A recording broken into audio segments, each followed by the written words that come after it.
Hello and welcome back to Cultivated World, the channel that brings you the good stuff from the world of watches. If you've seen our previous video about the 2020 new releases from Rolex, you'll know that we thought that the new Oyster Perpetual models were the stars of the show. Now that we have one of these Oyster Perpetual models in our hands, what do we think? Does it live up to our expectations? Or does it leave us wanting? We'll be taking a look at all the details and upgrades to the new Oyster Perpetual and whether you should even consider buying one.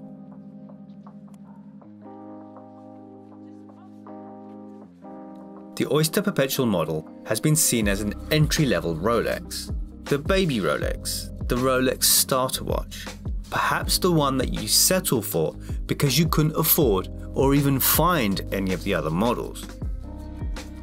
This is the Oyster Perpetual 41 with the green dial and has reference number 124300. Up until now, the Oyster Perpetual dial colours have been relatively subtle, the most outlandish being the red grape dial with the red markings, and is perhaps the one colour that I wish wasn't discontinued. In addition to this green, the dial is also available in coral red, turquoise blue and yellow, as well as more sober colours such as silver, bright blue and black.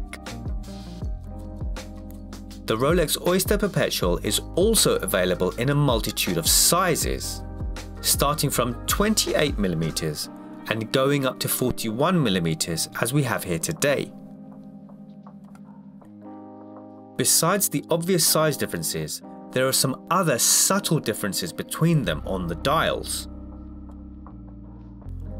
The 28mm dial features single baton hour markers from 1 through 11, which are placed in between the minute track around the edge of the dial.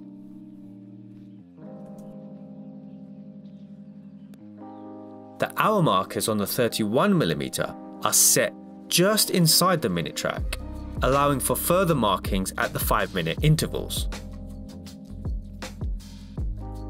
The 34mm adds small Roman numerals along the minute track, representing the hours. Both the 36 and 41mm dials do away with these Roman numerals in favour of small printed squares. Additionally, the dial now has double baton markers at 3, 6 and 9. The dials now feature the Rolex coronet at 6 o'clock, just like all the other new releases from Rolex over the last few years. That is, except for the 28mm, which has two coronets, one on either side of Swiss made, rather than one coronet in between. To make things even more complicated, not all colours are available in all sizes. In fact, only size 31mm has all colours as an option. The Oyster Perpetual 41 was essentially the replacement for the 39mm and came complete with a plethora of upgrades. The case and bracelet are made from oyster steel, with the bracelet featuring a brushed finish with polished sides and tapers slightly towards the buckle. It's a significant step up from its predecessor, feeling much more solid and sturdy. The Oyster Perpetual now also features the EasyLink extension system, which allows for 5mm of on-the-go adjustment without the use of any tools. The luminescent material on the hour markers and the hands have also been upgraded. Gone is the green glow of Superluminova, replaced with the longer-lasting blue glow of Chromolite, in line with other models within the Rolex range. One of the most significant upgrades is the one you cannot see. Both the 36mm and 41mm models now feature the Rolex in-house COSC certified caliber 3230 movement, which has a power reserve of 70 hours. That is almost a whole day's worth of extra power over the outgoing Oyster Perpetual 39mm. Undoubtedly for me, the highlight of this particular watch has to be the green dial. It's a flat matte green which shows its true colour from any angle.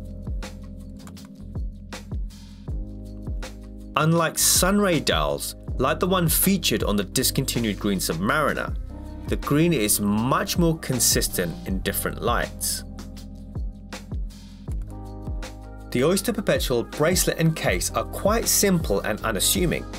The coronet on the buckle is engraved, so it's not as obvious as the three-dimensional coronet on most other models.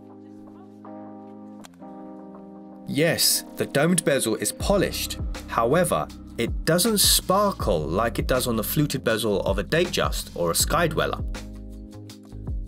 But then, when you catch a glimpse of the dial, you are hit with an unexpected flash of vivid colour that makes you go, oh, okay.